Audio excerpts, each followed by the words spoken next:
Welcome to Keep Hustling, where we are going past the why to get to the how. I'm your host, the always hustling Aaron Gordon, aka NY Risk Advisor, aka Mr. #Keep Hustling. In this podcast, we will be diving deep into the professional and personal successes of our guests to find out how they hustled through the most difficult times in their life and their development to achieve the success they've gotten to today. So buckle up for what hopes to be an amazing ride. Let's get to it. Welcome to Keep Hustling with my guest, Aryeh Kunstler. Aryeh, thank you for being in studio. Thank you for having me. This is a big moment for me because I've been stalking you to come on the podcast. So I'm glad that you finally said yes. It's rare that someone actually pans out that I reached out to for months and months. So, and you came all the way here, so I appreciate it. It's all the way. So, the Van Wyck is a journey, but that's what I say. Happy to be here. Anyone who knows you, anyone who follows you on social media, I begin a lot of our episodes with, make sure you check out the bio. I'm not going to bore you with a 10-minute bio of Aryeh Kunstler. Check out the socials. It's a different level of hustle. It's just a different level of hustle. It's usually not very early mornings. We don't get posts, but like very late at night and day after day after day, sick, healthy gigs, things like that. Where does that come from? Where does that inherent just like hustle come from? I mean, there have been different stages of hustle, I guess, and I never like attribute it to myself as hustle per se, throughout my career. And I go through different stages, and I've gone through different stages in terms of like where I am in my career in music, which also translate to other business end of stuff. But I think what it comes down to for me, especially in this stage now as rediscovering myself as an artist and now like a content creator, which I'm fully embracing that term. I think when something works and it's pushing me in the direction of a goal and a dream, and I see that thing is like helping me get there, like I don't want to let go of that. Even when it's kind of hard for me to like do a reel, it's wedding season, it's this and that. Like, okay, this has been working for me really well. Like I have to continue doing this because it's leading me closer to where I want to be. So it's less of like hustle. And we're like, okay, this is working. Holy cow, I found an avenue that's finally working for me in a way that I never expected. Like I got to continue doing it. And part of it is also making sure that like it's something that I enjoy. Like music, I always say this, music is not like a conventional career. We don't start playing music and singing and writing because like we think we're going to make money on it. Like we do it because it's so fun and it's enjoyable and it fills our souls. And so like, it's important to like go back into that. Like if I was making content, making all these videos, and I didn't have like that childish be like, holy cow, look at this thing that I made every single time I do a video and it comes out good, because I'm not a videographer, like I make music, but if you don't have that like little giddiness of like, oh wow, I made a good reel today, like, and it starts becoming like a labor for me, it removes that element of passion. So for me, like I try and focus very much, and listen, it's not perfect every time. Sometimes there are days I'm like, I got to do a reel. But like it's a drive and a passion to be in something that I absolutely love and enjoy. I think it's interesting because a lot of people, one of the things that I guess the soapbox that I've been on lately is this anti-hustle culture thing. Everyone says, hustle culture is killing people. And I believe that actually the definition of hustle and what hustle culture should be is something that you're talking about that nobody ever talks about, and that is constantly evolving and redefining. Yeah. Meaning so many people think that this is where their career is supposed to take them, and as long as it's going on that trajectory, they stay there, even though that might not be what's best inside of them. As long as they're making a little bit more money this year than they did last year, or things are taking off, yet you're talking about evolving based on going back to the core of why you're doing it, and then that further springboards the hustle. So how did you... nobody does that. Nobody does that type of an analysis in their career and in their hustle, and that I assume helped you the most. Yeah, I mean, my musical career has been like constantly that. Actually, it's been... I started out as an artist putting out music, and then I was in college, right? So like I had no idea what I wanted to do. What was my major? I think it was marketing, like the liberal arts of business, and then I was fortunate enough to get into the wedding scene. And then I was a guitar player for a long time in the wedding scene, but I was like, okay, I need to advance. If I want to grow, I need to advance. So I learned how to band lead and lead bands. Next thing I knew, I was, involved on the business end. I wanted to learn how the wedding business and the music end of that worked, and took my artist career and put that to the side for many years. I was still writing and recording, but then it also like developed like, okay, I also want to be a music producer. So like I need to do that. And those were going side by side.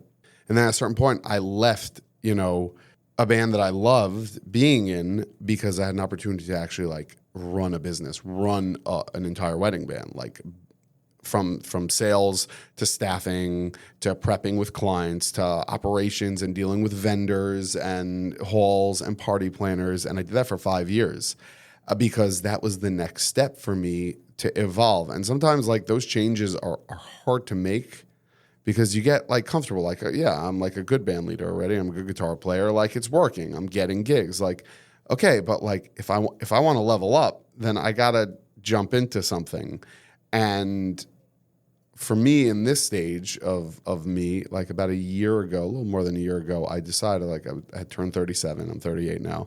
I said like my real dream, my passion, like when I started this whole thing, was that I wanted to be like an artist, like Aryeh Kunstler, the artist. And I've been putting out music, but it always came second to the wedding thing. And I said like, if there was ever a time, this is it. Like I'm not getting any younger, and this is what I want to do. And so that means stepping down from a consistent salary, and going out and like trying to be that. And I kept on saying like, when am I going to get my shot? Like I putting out great songs, music videos, like I am. And in that process, I kind of learned two important things. One thing is that like we have these goals that we want to hit. Like for me, it's playing Madison Square Garden. Like it's my dream since I'm 13 years old to play Madison Square Garden. Most of the concerts I've been to have been at Madison Square Garden, and I will be there. By hook or by crook, God willing, I'll be there. So will I. And I hope so. And I haven't done it yet. Do you mean headlining, or you just mean playing any gig there? I think just playing at Madison Square Garden, the arena. Like that's my goal. I don't know, headlining would be a nice bonus. And like when Ishai Rebo did it last year, we made, my whole team made a push to get the opening slot, and it didn't pan out. And I had a hard time with that. But I also, that really taught me is that like I'm literally shooting for this like the top. And I had lost focus of like everything in the middle. And it kind of taught me to like zero in, and everyone says be present, but it's like, no, like Hanukkah, I did a concert in Indianapolis, Indiana. And, it's an out-of-town-ish community, and they couldn't even figure out how to turn the lights off in the room for a bit. And I was like, I kind of grounded myself. I was like, I'm in Indianapolis and Indiana. They flew me out here to perform for them. This is the dream. This is what I always wanted. So it's learning to like kind of be present in your goals and like accept that. And the other thing, I don't actually remember. I said there were two things, but I lost my train of thought because that's the way it works. We're going to keep hustling right through it. Yeah, exactly. It's interesting because I'm the same way. I find that very often we lose sight of that original. And it's fun. I mean, I imagine that getting on a plane, going to Indianapolis, again, not the dream gig like Madison Square Garden, but when you're there, especially in your business, I feel like if the crowd is there, that crowd is probably dreaming of getting Aryeh Kunstler there. Like we've never had Aryeh Kunstler in Indianapolis. It's funny. I got married in Los Angeles in the summer. It was hotter than whatever. And I don't know if you've ever been to Woodland Hills, California. No. Very hot. Okay. Like 110 degrees outside. And the singer at my wedding, shout out, maybe he can be on the podcast, was Barry Weber. And I was the first out-of-town wedding he ever did. And I remember seeing him there, and he was like so excited. Because it was like he had some guy flew him to California. Now, the reason why we got him was because he was cheaper than the other people at the time, and we wanted that vibe and whatever, and flying out to California, which was fine. It was amazing. And now whenever I see him at weddings, he's like, "Are you?"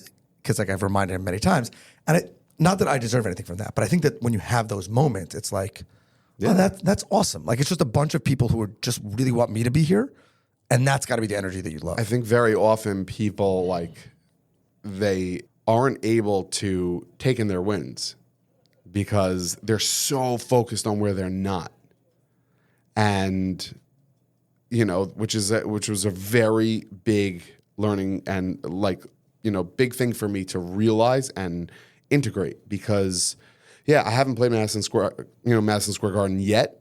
But look, like when I get a gig, whether it's like a small, like, a small gig or a theater gig, like it teaches you like, oh, like look where I am now. Like I did like a bunch of theater shows in February, March, April. I had never done a theater show in my life. Like standing on that stage in front of thousands of people, like you have to like try and it's not Madison Square Garden, but holy moly. It's a lot closer to Madison Square Garden than my mother's living room. But it's not even that. It's like, I'm here now. Like this is being present and, checking off your wins. Like it's such a more positive experience than being like, okay, that was awesome, but like now how do I get to the garden? Like whatever, like it'll come. I hope so. Yeah. It's so interesting because a lot of what we talk about is the tagline is getting past the why to the how, because everybody says my why is this, my why is that, but I want to know like you're saying how. Practical advice: check off your wins, realize when you're seeing the success, realize that you are successful, and that will continue to fuel your hustle to the future. And I think that that's so important in all of this, is that we don't control that. Yeah. We control our hustle. Yeah. And everything else outside of that is Yes. I mean, again, I believe that if you didn't feel like you were putting your best effort forward to get to your goals, you'd feel differently about it. Oh yeah. And there have been times, I think part of why I didn't get to my goals in music until now is because I wasn't putting all of this energy into myself and my own music. Okay, so I want to talk to you about your music for a second, because I've heard you talk about the songs that you thought were going to take off that didn't, and the ones that you weren't. Obviously, you don't put out something you don't like, but there's the ones that you think are just going to hit it out of the park, and maybe they don't, or the ones that you think are fair. Everyone has to have albums with lead songs and not. Yeah. How does that shape you when you realize that sometimes your perspective of what you think is going to take off doesn't, or something that you don't think is going to take off takes off? And then I'm going to get to the viral reel, but I just want to, like, those songs themselves. Like Keli's amazing. Keli should have been a Billboard. It should be, Mike. It's one of my. It's just, it should be. So it's going to get there. But what's funny about Keli is it took a year for that song to do anything. It literally took a year for that song to like literally go anywhere. But I actually don't have that mindset anymore about songs and expectations. That's something I had to work on. When I came out with Avodat Halev, it was a year ago, August, like almost a year ago.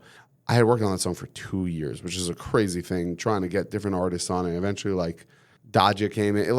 Honestly, everything about that song is unbelievable. And the amount of, like, passion on both of us and Avi Turner, the co-producer, and mixing engineer, like everybody that worked on that song, like was sure this song was going to be mega, type of thing. And then when it came out, I actually was like I had a very like depressive feeling when I put it out. I was like, this is a song I put like my entire existence in and have these giant expectations, and now it's just out. Like, forget about results. It was just out, and it was just like, what am I going to do now? And people, like, there is a thing about songwriters and artists when they put something out, like they feel like they released a part of themselves to the world. It wasn't that for me. I think it really was that, like, I had thrown so much into this thing and now it's done. How do you know when it's done? You got to learn to let go. Artists, musicians especially. 2 years, but that's well, it wasn't point? 2 years of like trying to be perfect. It was 2 years of like, I think this song is amazing. Let me try and get some other artists on it because it's a collab song. Being constantly turned down for that. Thinking the song is not as good as I thought it was, shelving it. Chad Kamenetsky, our buddy, he's like, should also be on the podcast, by the way. He should, by the way. He said to me, he's like, you need another song like Keli where it's like a collab. I was like, oh, I have the song on my hard drive. He's like, are you out of your mind? You have to put this out. And coming up with ideas, and then finally Daja, and then like starting again, because now I actually have my collab, and like, how do we shape the song and reshaping it, and with my taste and his taste. Anyway, but for me, it's less about perfection. I'm actually not one of those artists that are like a perfectionist when it comes to mixing and record. Like, if it's good, it's good. Like, no one's going to hear that difference. Like, get it to the point where like I'm happy with it, whether or not that guitar is too loud or not. Like, no one cares. What I feel about a lot of social media content too. Yeah. Like, at a certain point, obviously it can't be garbage. Yeah. But like, yeah, just go. There's that kid whose finger appears in the video a little bit. Like, I came out with a reel this week that has a typo in the translation of the Hebrew, And my wife pointed it out to me, and by that point I had like, I don't know, a couple thousand views, and I was just like, I'm just not taking it down. I do it intentionally. Oh yeah? But sometimes in the captions, because people will reach out. Yes. And then I do the thank you so much for watching. I really appreciate that you've given the So detail the to this. captions are one thing, because then like a week later you can edit. The video, it's like it's spelled along with an I in the middle. Like, but like at a certain point I was like, okay. And by the way, how many thousand views has it gotten? And yeah, no, doesn't matter actually anybody. I didn't get a single comment. No one even saw it. But yeah, about the expectations with songs. So like I tried figuring out like why like that was such a, I don't know, like unpleasant feeling. And then like the song did well, people loved it. Is it like a smash hit? Did it like blow up throughout the world? No. And I was like, wow, like how? Like I thought this was it.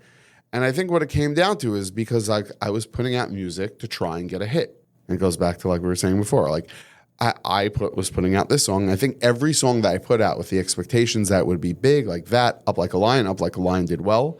Great song. Yeah. Great song. Wow. From all those songs, I thought like these are the songs that are gonna take me there. Keli, I did not think it was a smash. It's just such a good collab. But when I put it out, I didn't say to myself like this is the song that's gonna change like everything. Like I was like, it's a really good song. I just said that. Like that's how I felt. So what happened was, and I love the song. I love Carduner. Like so, like doing it for the love of it suddenly shifts it again. Like I'm not doing it for success. And as artists, especially, like if you're doing things because you want to have hits, like yeah, like okay, there are some artists that works for. For me, like my passion in my music and a song that like just like I enjoy making and I connect to, and I let go of all the expectations, and it doesn't matter if anybody's going to listen to it because like this song fills me up. Generally, people tap into, and I'll tell you, the next song I put out, Mara Cohen, I knew would not be a hit. I knew, like I had written that song earlier the year. I knew it was coming out the day after Rosh Hashanah. I was like, this is not going to be a hit. And I actually said to myself, like, there are different ways of recording. Like I can send drums to be recorded in Israel, and I can send, things to different places and, have them recorded. And this one I was like, no, I want to like, this song has a vibe. I want to like book a studio for the day. Went to downtown Brooklyn, booked a great studio, brought in a drummer, bass player, another guitar player. We tracked the music live, like to give that like that real flavor. I had it mixed by like one of my dream mixing engineers. And honestly, like I knew this song was not going to be one that was going to go kaboom, but like I just wanted it to be amazing. He sent me the mix. Like usually when someone mixes, like kind of when you take all the parts and you make it that one cohesive product. He literally sent it to me, and usually there are notes. I just said, okay, we're good, we're done. Like I had no notes, Like wow. It was just, and because when you left that day, you knew it was what you wanted. Forget about what everyone else it just wanted. felt so good. That song feels so good, and so now like every song, and I'm I'm working on a new original album. Like the songs on that album, like. I'm not focusing on what's going to be successful. I'm focusing on like what speaks to me. And I think, especially in the genre of Jewish music, like there's a very high focus on being successful. And then when someone is successful by doing something a little bit different, everyone tries to do that same thing. So, there aren't a lot of trendsetters in the industry. But if you look at like Ishay Ribo, that's like he did something very different. And I don't think intentionally. I think it was, this is the style that I am. He was like so cute. Like he was like this, like just like Israeli yeah, dude but who was he just playing like a guitar. he recorded music in the style that spoke to him, and people are like, "Oh, that speaks to me." He wasn't trying, and like I think for me now, like this new album it's definitely a departure from old art. There are elements of like my style in it, but it's a real departure from my other releases. It's falling in line of what I did with my Reels album and what I'm doing online, but still like on a more produced level. It's all songs. Like whenever I'm like, are people gonna like this? I just like, I don't care. I like this. 20 years. Yeah. You've been doing this over 20 years. And yet you're still finding the new passion that speaks to you. That when people ask, how can a person hustle in an industry that many people burn out in, forgetting about being successful, moderate success. Yeah. I assume if you stick around the wedding scene long enough, you'll the gigs will come. They might not be the biggest gigs, but like you can. No, it's already had a giant shift. But that's what I'm saying is, yeah. But to redefine your music style, I can't wait for the album. But I'm just saying, like, meaning, it's funny that you say old Aryeh and new Aryeh. Oh yeah, big time. What they're can I actually ask like what they're that means? different stages of Aryeh. Like there's the Aryeh of like my first 2 albums. Like, you know, literally last night someone came over to me like, "Oh, your first album, From the Depths." Like I rock that in Yeshiva. I love that album. I was like, I actually don't relate to those albums that much anymore because the music is great and like a lot of the songs, they come from the right places, but like they're so not deep the way I feel like I have gone with my music. And then there's like, you know, post life hitting you in the face Aryeh, which really started, you know, Up Like a Lion, Keli, these words, like all these songs that, you know, Rise Again, like all that phase and all that stuff, which I was like, oh, I'm learning how to like actually like put myself into my music, which is like an experience. And now I think I'm in that third phase of Aryeh, which is like, it's almost like a focus no longer on the music, like on what can be successful and what isn't in a way. And it's more of a focus on like connection and an experience. I always say, like, I tell people, like, what I learned with Instagram is that people want to have an experience. The successful things on Instagram, if you look at it, like from Yechiel Jacobs to me, like, you know, but if you think about it, they provide an experience, they provide something that suddenly it evokes an emotion. Like Yechiel makes people laugh. That is something that people need to laugh, especially these days. People also need to feel and have healing. So like they tap in to what I'm doing musically and it sits with them in a way. And what I'm tapping into now with my original music is I'm in the phase, and you know, people know a little bit that like I'm in the I've entered a little bit in the healing space, breath work and musical circles and stuff like that. That like that's where I want my music to go, less about me and the success and the massive hits. And yeah, I'm human, I have an ego, like I have my wants, like that's how MSG, yeah, and it's totally fine. Like sometimes I grapple with that. Like I don't know, like if you really focus on giving, no, like I was made a human with these things, like that's how it's supposed to be. But really a focus on just like going to a place where like I am so filled up with the music and I feel like something in the music that can take people to a different place. And really like, let's say this new album and even the Reels album, like I want people to sit down and listen to this album and like just go somewhere else for a little bit. Like it's a real experience, not just like a hit song. Like I want them to go places. And I think that in a way that is real artistry, especially when it comes to music. But do you think that people appreciate that? Meaning the guy who came over to you last night and said that album, I mean that, I don't want to knock on the average person, but that guy is not appreciating the beauty of the music and of the soul that you actually put into that album. Because you're saying your soul is much more in this album. How do you get people to like actually appreciate it seems like you're putting a lot more emotionally, which obviously will come through in the music, into this new album than previous albums? I think it's important to just, like I said, just like I'm not expecting anything from anybody. Like, so hard. That's it. Like I'm not expecting anything from my listeners. If it goes, it goes. If it's not, I made an album that like I think I made for myself, and something like all the way. I didn't have. I'm like not having expectations. I'm not like. This is the album I want to make now. So this is the album I'm going to do.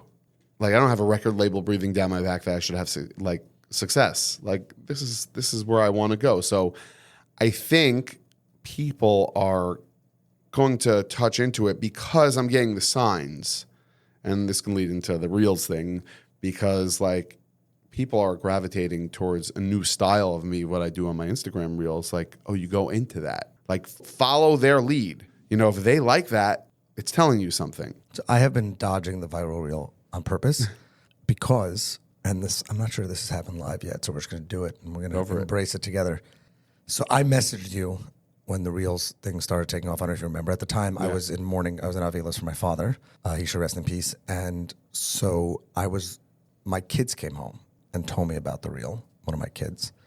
I'm talking about specifically about the I Don't Alarm Reel, one of my favorite songs of all time. And before I listened to the reel, before I got to see the reel, because I wasn't listening to music at the time, we started singing Adon Olam every Shabbos at least 2 of the Shabbos meals at our table. What I wasn't ready, and I had seen it, but the emotion that I wasn't ready for was the collab with your father is just amazing. I don't know if that's what took it off. I think that there's a lot that took it off. Yeah. It was the first thing I watched when I came out of Avelos. A friend of mine actually created a playlist for me. That's of awesome. all the things I missed. It wasn't on there because the album wasn't out Right, yet. it wasn't out yet. Yeah. But my wife and I, I'm just trying to break the emotion here. My wife and I were sitting there, I was like bawling in my living room. Like, it's such a good song. It's so good. I hope when you were recording it, you realized how epic it was. But I assume you didn't think it was going to do what it did. You know, it's funny. That song, first of all, thank you for sharing that, because that's, again, but that song, basically, the story behind the reel is we spent, I spent pretty much almost every year of my life on Pesach in a hotel. And then we used to start singing around the table. Like, my father would start like a kumsitz around the table, and my entire, like, pretty much life until I was in my 20s was like on Pesach. Like, my father would people, like, you had 100 people around the table singing, and then turned into Chol Moed, we would play. And that's like, maybe that's why I'm a little bit kumsitzed out.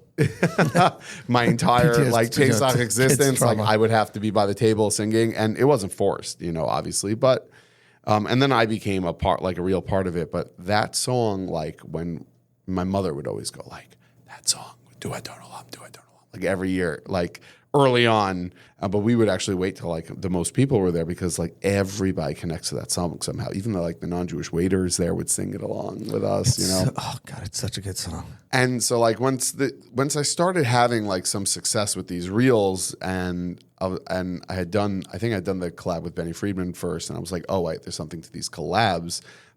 I went to my parents for a meal, and I was like, we should do Adon Olam. Like, we should do it. We should do it for Mom, like, what the heck? So he came in one day, and we did it, and it came out great. And my father was like, is it even good? I was like, I don't know, but who cares? Like, it's pretty good. Just the imagery, you're not really looking at each other. Like, I can see it. It's so good. Yeah, and I didn't expect that reel to do what it did, but it's interesting. Like, the audience for that reel is like, it's crazy. Not just from like the Jewish community, like Christians and people all over the world just commenting. I think part of it is the song, and part of it is me and my dad, like, together. So I want to get to what it's like to go viral, because I think that's an important thing for our listeners to hear about. But I don't know anything about music. Yeah. Like, I played the drums in high school, and my father threw them away when I went away one summer because he hated the noise. I want to pick up the guitar, which I think I'm committed to doing because my son just started playing. But your voices are not like, it's not like choir. Like they don't, it's so good because, and I don't know what the musical term for this is, but there's like contrast in like your key and his his voice is very deep. Yeah. And like, I don't know if it's not supposed to work, and that's a wrong thing to say to an artist, but like, it's not a natural collab other than the fact that it's your father, but yet it's so. I think the key with all the reels is like, don't spend too much time with it, because if you start spending and perfecting it, it's not going to sound natural. So if you just go ahead and like do it. And like, we've been singing, like I said, we sang together for years. So like, I was like, okay, I'm going to do this part, you do this part, you do the harmony here, you do the harmony here. And it was like, chick-chock, it just kind of worked. It's funny how like it was probably one of the easiest, like, vibe. Yeah. It was, it's funny. It wasn't the reel that I expected to take off. I expected the one with Benny to do well, but I didn't expect to do it as well as it did. I mean, at that point I was averaging, 200,000-300,000 views a reel, like, for it to like go in a day to like 500,000 or something that was nuts. And then it took time to get to 1 million. What's it like when you're looking at, when your phone is blowing up with the views or the likes or the things, and you're just like, this is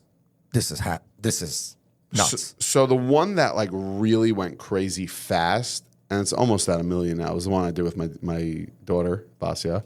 For a number of reasons, I know why that did well, because I knew it would do well. First of all, I collabed in terms of reels with like the artists that the song we were covering. I also felt it was really important. I happen to be a huge fan of artists in general, like doing things in success. I think a lot of, especially music, it's a really funny thing.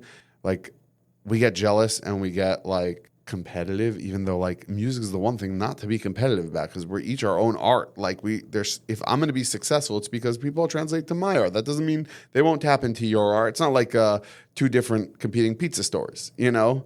You can listen to my music and your music. Anyway, so I happen to be a huge fan of this whole Kolisha movement in the Jewish world, like the women's only, like, first of all, now that I have daughters, like it's huge for them, like to have like being able to go to a concert feeling empowered, and they're not putting out like garbage content. Like the stuff that they're putting out is high quality. Shandy Plotzker, Bracha Jaffe. So like in a way, like not only was it just a reel with me and Basia, but it was also like, and I wrote in the caption, it's like a real ode to them for what they're doing. And I think that really like gave the real push. So what happened? What's it like?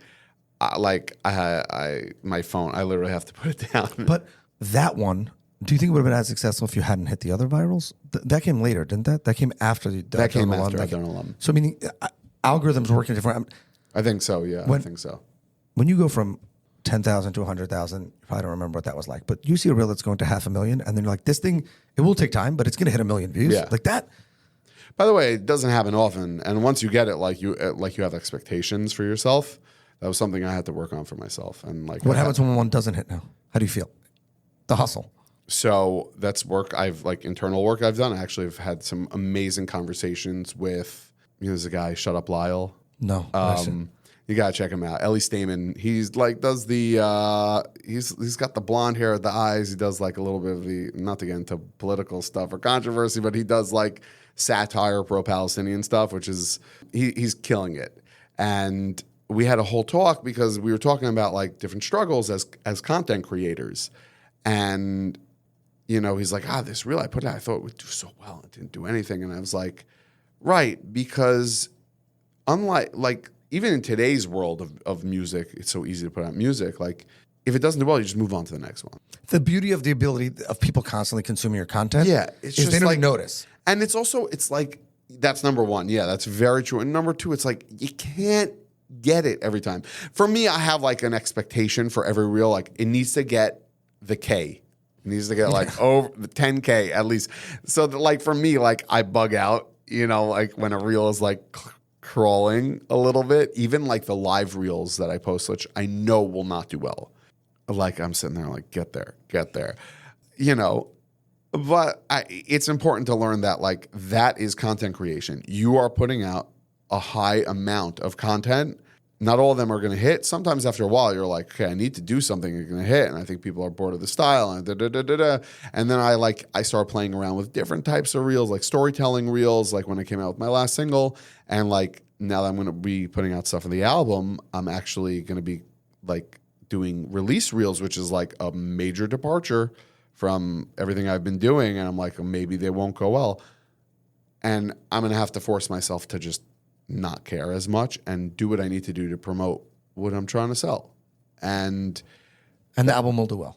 The album will be what it will be, but I think it's important, like, as content creators, like, let go of the pressure, like, have fun making content, like, same way, go back to, like, just enjoy doing it, like, and if you get another viral hit, awesome. If you don't, you don't, but, like, just keep on putting stuff out there because people get stuff. If you're providing useful content for people, like the 1-2 people, like I get messages all the time that are just like, thank you for your music. This.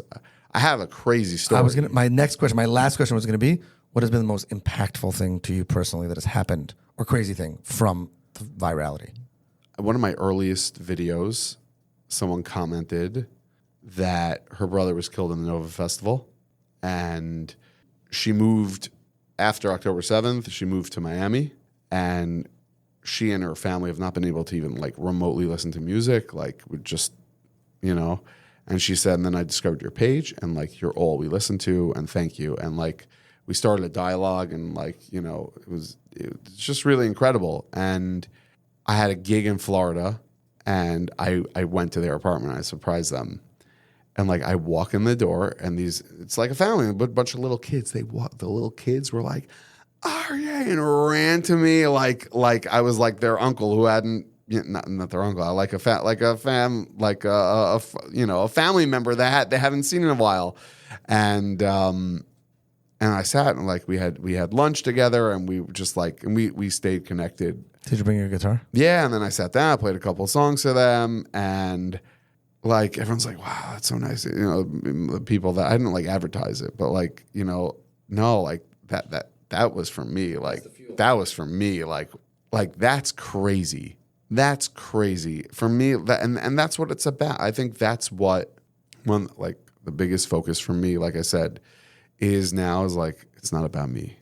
It's not about me. So I need to just enjoy doing what I love. I thank God I've been given a talent and an ability to, you know, to do the thing and see what I can give to the world. But isn't it ironic that when you take a step back and say it's not about me, you end up getting the most personally out of it? Yeah. Yeah. Right. I mean, it's that reel wasn't about you. It was about the people, and the person reached out to you, and then that has the most impact on you, which is about you. That's and that, by the way, this all ties in together. Everything is like doing it because it's love is for you, but it's also like doing it out of like because you love it and you want to give to the world.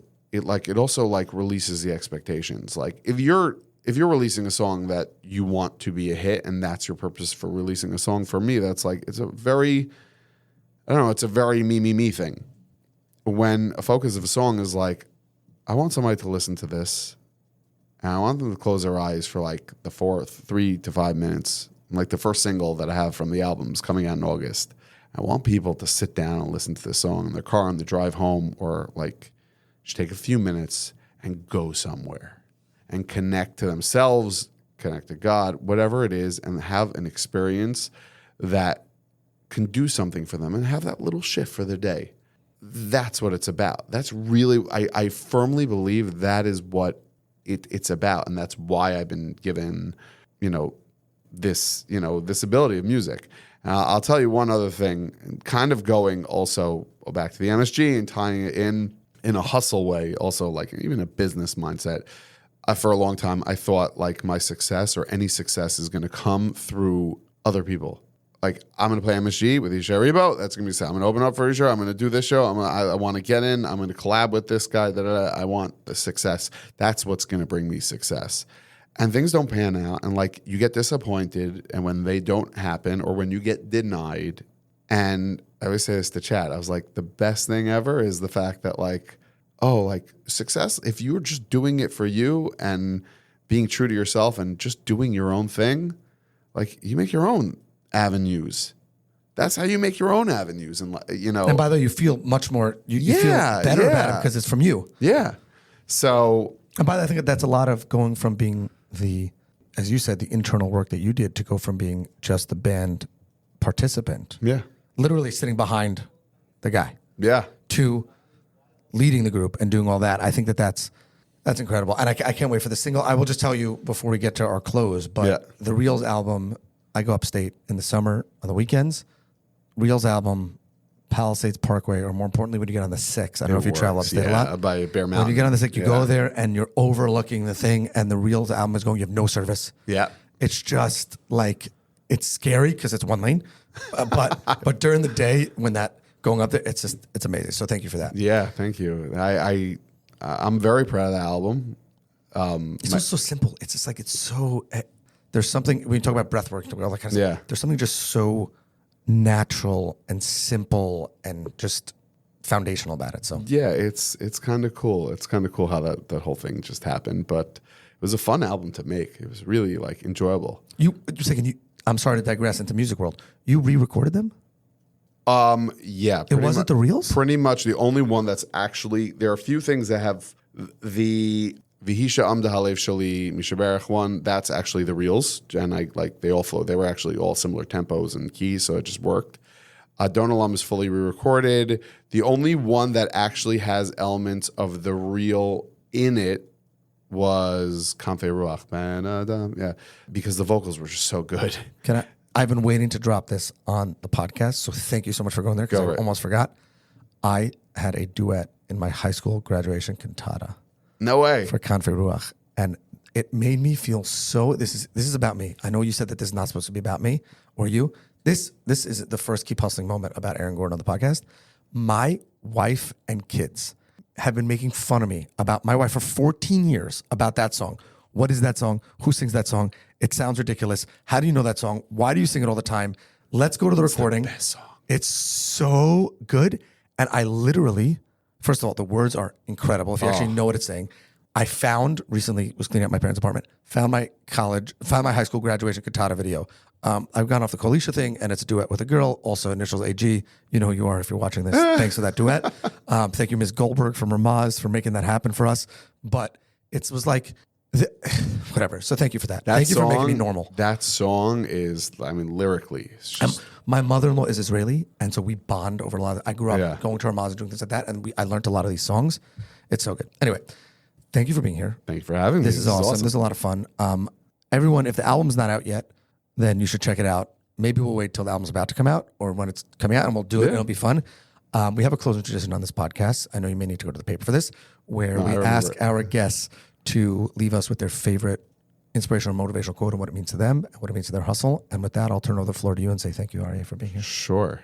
First of all, thank you for having me. This is awesome. My favorite motivational quote is choose your hard. Choose your hard. I saw this actually a couple months ago, and it completely changed my life.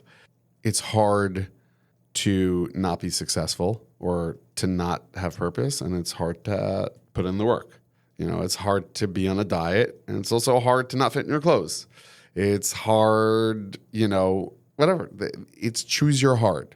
And I literally try and implement this all the time in a lot of areas.